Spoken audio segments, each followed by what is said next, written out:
Lá em 2015, quando a Honda lançou o primeiro HR-V nacional, o modelo logo caiu nas graças do consumidor e assumiu o reinado entre os SUVs compactos.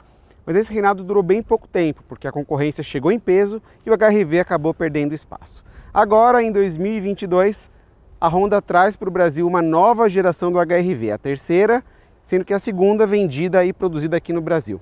E a gente está aqui na sede da empresa em Sumaré, no interior de São Paulo, para conhecer o novo HR-V em primeira mão.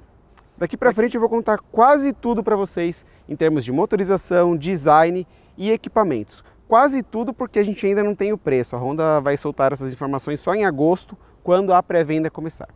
Mas até lá, vocês vão poder ter um primeiro contato assim como a gente aqui em Sumaré. Antes da gente continuar, quero convidar vocês a se inscreverem no canal do Autosport e clicarem no ícone do sininho para ativar as notificações e ficar sabendo antes de todo mundo quando tem vídeo novo por aqui. Lembrando que toda semana tem 2 vídeos fresquinhos para vocês aqui no canal do Autosport.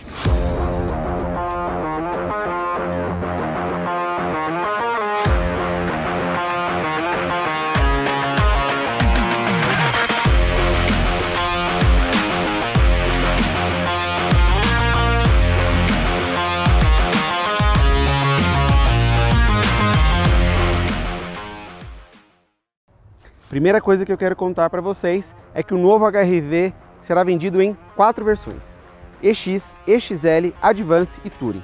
E eles dividiram mais ou menos assim, são 2 versões com motor 1.5 aspirado de 126 cavalos, que é o mesmo motor que já equipa o City. E as 2 mais completas terão um motor 1.5 turbo, cuja novidade é o sistema Flex. É o mesmo motor do HR-V Touring de antigamente e do finado Civic, só que agora também com a possibilidade de beber etanol. A diferença entre elas, além do motor, está no visual. Aqui a gente está com a versão EXL, que é a mais completa com o motor aspirado. Essa e a EX, que é a básica, tem essa grade aqui, que é toda filetada, e um para-choque com a parte inferior com uma espécie de colmeia. Já a versão Advance e a versão Touring, elas têm a grade diferente, também a parte inferior do para-choque com um outro acabamento. A gente ainda não sabe os preços desse modelo, até porque eles só vão ser divulgados no começo de agosto, quando o carro chegar efetivamente às lojas. Só que mesmo em agosto, a Honda só vai lançar as versões com motor aspirado, EX e EXL. E eles explicam que a turbo não chega inicialmente, ela fica só para outubro, porque o desenvolvimento também será mais prolongado por conta da crise de condutores que a indústria sofre atualmente. Mas deixando isso de lado, vamos mostrar para vocês aqui o visual geral, além dessas diferenças do HR-V EX e EXL para o Advance e para o Touring.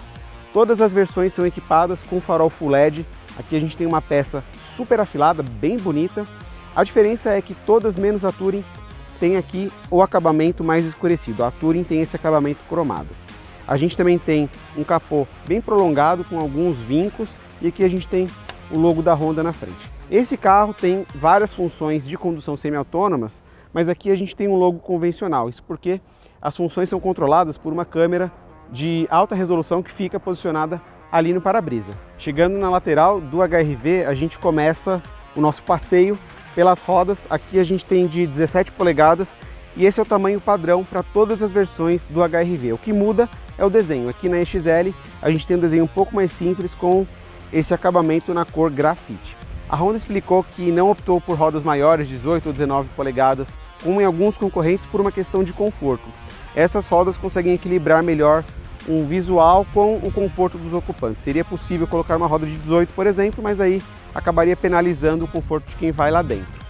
Continuando aqui, a gente tem retrovisor com uma câmera embutida só do lado direito. Assim, quando você aciona a seta, ele projeta a imagem desse lado para ajudar o condutor a mudar de faixa ou fazer uma conversão. Seguindo por aqui, a gente tem uma linha de cintura bem alta e também ascendente e janelas mais estreitinhas, e isso talvez acabe prejudicando a visibilidade lá dentro, a gente vai descobrir mais tarde. Mas um pouco mais para trás, a gente tem talvez a maior herança e a principal característica do HR-V, que são as maçanetas traseiras embutidas na moldura das janelas. Olha só a abertura aqui. E a gente tem aqui a porta bem limpa, sem a maçaneta na posição convencional. Chegando na traseira, a gente tem uma queda do teto bem prolongada, até lembra um estilo SUV coupé. E também, uma das grandes novidades é que agora as lanternas são unidas por uma barra iluminada também com o logo da Honda aqui no centro. As lanternas em todas as versões têm lâmpadas de LED. E agora, uma coisa não tão legal dessa nova geração do HR-V, que é a capacidade do porta-malas. Aqui a gente tem 354 litros e esse número é mais ou menos 80 litros a menos do que na geração anterior, que tinha ali perto de 440 litros. A Honda explica que essa medida aqui está adequada para as necessidades do consumidor e que eles têm alguns parâmetros, como colocar uma mala grande e 2 malas médias aqui, ou um carrinho de bebê, que está ok. Então, se eles falam isso, agora a gente vai ter que descobrir se quem compra esse carro de fato vai sentir falta desses 80 litros no porta-malas do novo HR-V. Agora a gente vai lá para dentro porque a Honda promoveu uma verdadeira revolução na cabine desse carro. Vamos conhecer? Mas antes de mostrar o que mudou lá na frente, eu quero falar sobre espaço interno.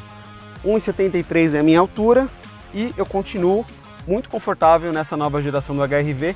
E eu falo continuo porque as medidas de entre-eixos são as mesmas da geração anterior, 2,61 m. Aqui a gente tem mais ou menos 1 palmo de distância para o banco da frente, considerando que o comprimento desse carro cresceu um pouquinho, mais ou menos 5 centímetros, e bate nos 4,38 m. Só que aqui a gente tem algumas coisas legais como novidades.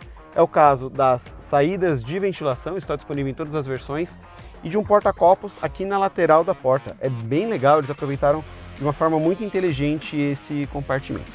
Além dessas novidades, um outro sistema muito legal do HR-V foi preservado nessa nova geração.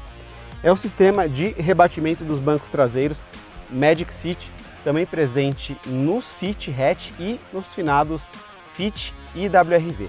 Aqui a gente consegue levantar só o assento dos bancos e assim formar um salão aqui para acomodar vasos de plantas e vários outros objetos que são mais altos. Versatilidade e uma coisa única no segmento. Agora, vamos lá para frente. Aqui no painel a gente tem no novo HR-V provavelmente uma nova referência entre os SUVs compactos.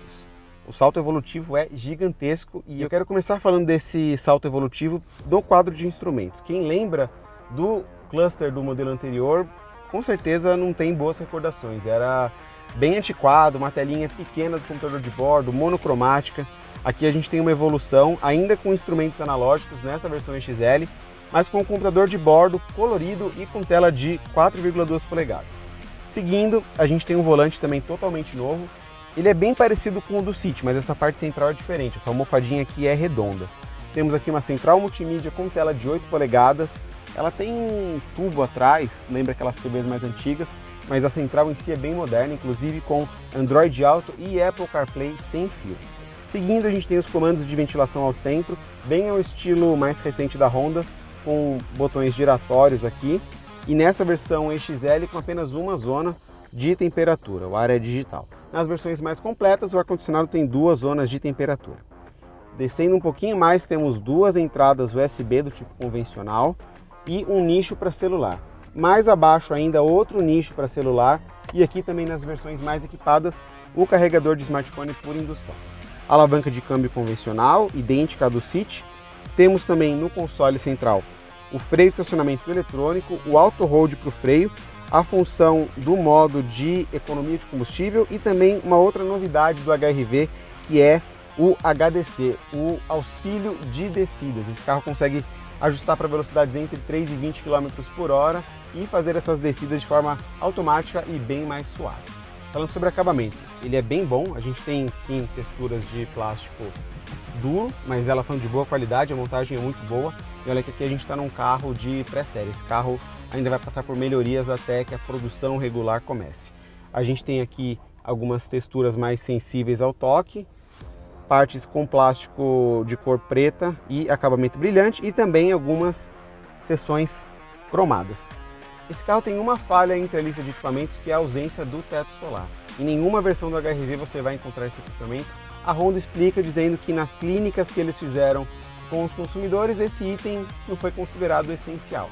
Uma outra curiosidade é que agora as saídas de ventilação, pelo menos as laterais, tem a opção de deixar o fluxo de ar difuso, isso segundo a Honda para ventilar melhor a cabine. E essa seleção é feita por meio de teclas giratórias bem legais. E quem lembra do HR-V anterior deve sentir falta das saídas de ventilação contínuas aqui do lado do passageiro. A linha continua aqui, mas agora as saídas são convencionais. 2 voltadas para o motorista e 2 voltadas para o passageiro. Mas como se sai o HR-V EXL rodando? É isso que a gente vai descobrir agora.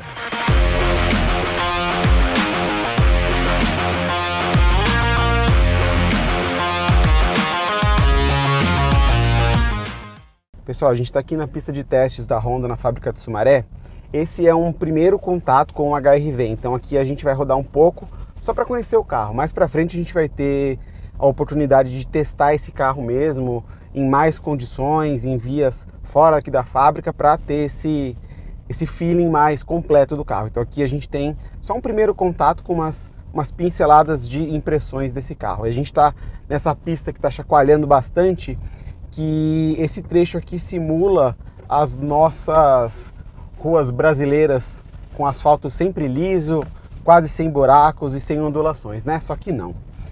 Aqui a gente consegue perceber que a Honda fez um trabalho para tornar a suspensão do HR-V mais confortável. A arquitetura continua sendo McPherson na dianteira e eixo de torção na traseira, só que aqui a gente tem amortecedores com curso mais longo, e isso ajuda o HR-V a filtrar melhor essas superfícies irregulares do nosso solo. Além disso, a gente também tem os pneus com uma faixa maior de borracha, né? As rodas são de 17 polegadas.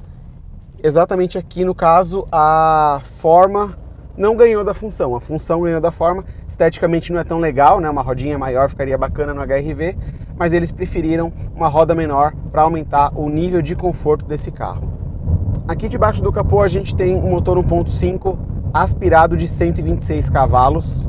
É o mesmo motor que já equipa o City, e aqui a gente tem um pouco menos de potência e torque na comparação com o HR-V de geração anterior.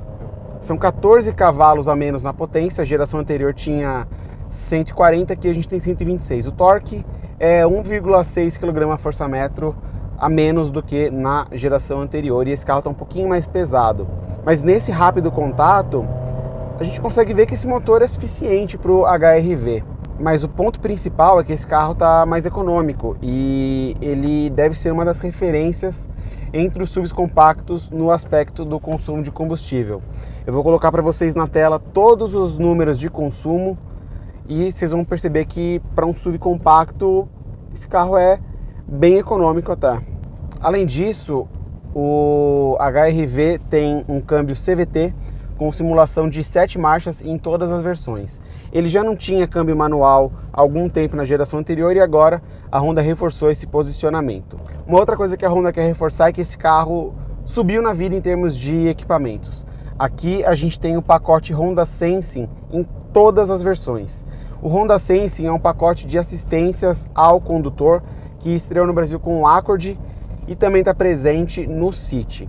Aqui a gente tem algumas funções já conhecidas do público, como a frenagem automática de emergência e o controlador de velocidade adaptativo, o famoso ACC. A novidade aqui é que o ACC tem uma função de parada. Então, se ele está seguindo um carro da frente no trânsito, o carro da frente parou e o ACC aqui no HR-V estiver ligado, o carro vai parar também. O carro da frente saiu em até 3 segundos, o HR-V sai automaticamente e continua acompanhando o modelo da frente. Se a parada do carro da frente for superior a 3 segundos, aí o computador de bordo exibe uma mensagem com a palavrinha parado, e aí sim cabe ao motorista fazer essa retomada de velocidade com o botão reset aqui no volante, ou então voltando a acelerar o HR-V, o carro volta a entrar em movimento. Além disso, a gente tem também aqui alerta de saída de faixa com correção no volante.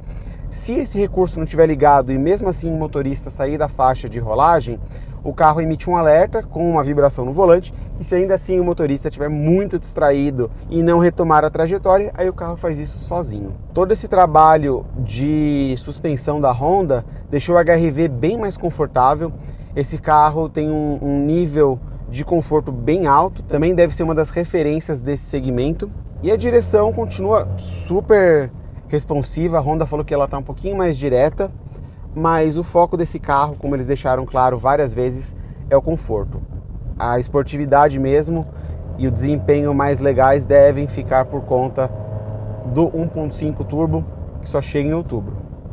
Bom, é clara a evolução do HR-V nessa nova geração e o esforço da Honda para fazer esse carro a referência entre os SUVs compactos mais uma vez. Aí a gente fala de preço. A Honda fez mistério, não falou os valores, a gente consegue fazer umas estimativas. Isso porque eles falaram que as versões com motor aspirado vão concorrer com os SUVs compactos e as versões com motor turbo aí sim vão brigar com os compactos topo de linha e até com as versões de entrada dos modelos médios, entenda-se Compass, Corolla Cross e Volkswagen Taos. A gente consegue fazer uma estimativa. De forma geral, o HR-V deve custar entre 130 e 170 mil reais. Essa versão aqui, EXL, deve ficar na casa dos 140 mil reais. E aí o consumidor vai ter que escolher entre ter um carro mais moderno, cheio de tecnologias, só que pagar mais, ou ir para a concorrência e pagar um pouco menos em modelos menos equipados. A gente vai descobrir como vai ser a aceitação desse carro, mas ele tem tudo para recuperar o reinado, viu? Vou ficando por aqui, espero que vocês tenham gostado e até a próxima. Tchau!